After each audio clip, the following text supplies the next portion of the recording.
ایک لمحے کو اسے افسوس تو ہوا، مگر اس کے پیچھے کھڑی ماں، بہن اور بھابھی نے اس کو خوب شاباشی دی۔ انہی کے کہنے پر تو اس نے آج روبینہ سے اتنی سخت باتیں کی تھیں۔ تم نے بالکل ٹھیک کیا عامر، اب کرتی رہے اپنی ماں کی خدمت، ایسی ضدی عورتوں کا یہی انجام ہونا چاہیے۔ عامر کو پریشان دیکھ کر انہوں نے پھر شہ دی۔ شیطان بھی اس وقت کتنا ہنس رہا ہوگا، جو کام اس کو کرنا تھا حضرت انسان نے کتنی آسانی سے کر دیا۔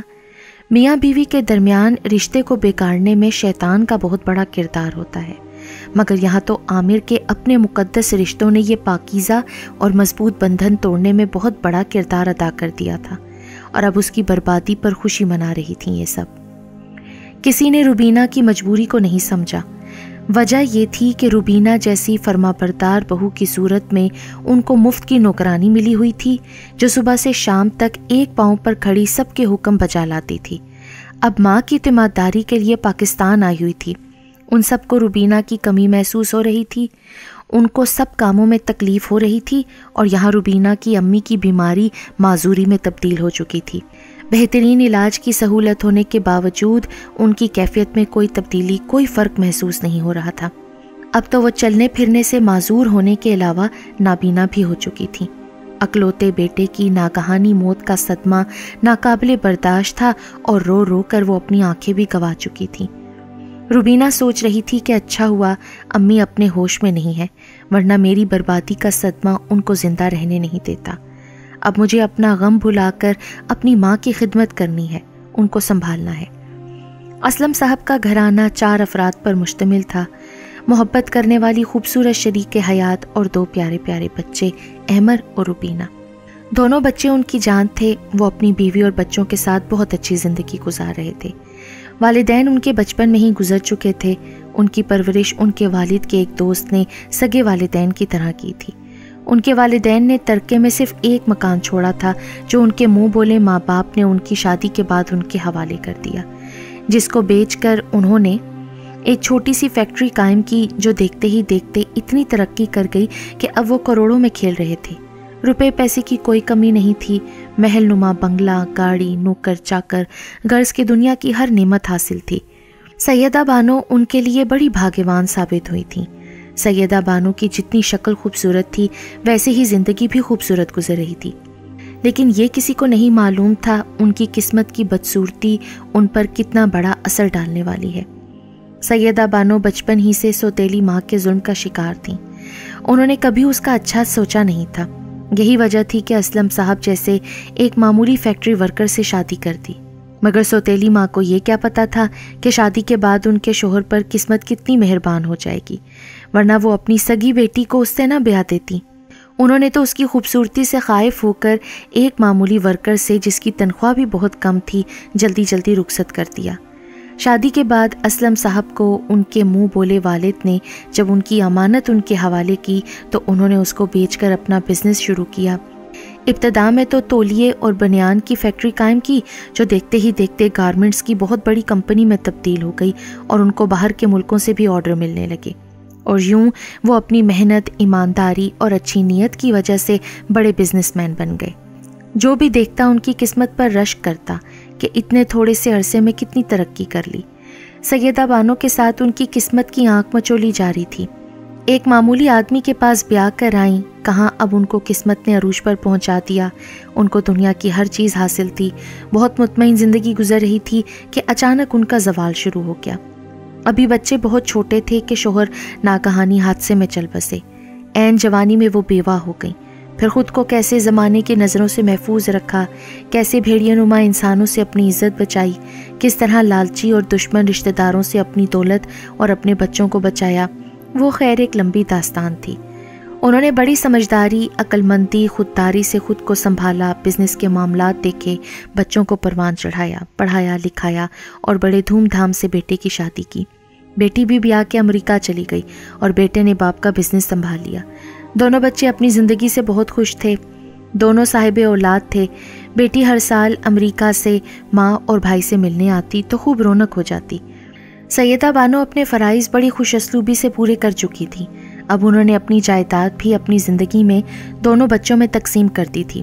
اپنے لیے صرف شرعی حصہ رکھا تاکہ بچوں کی محتاج کبھی نہ ہو سکیں۔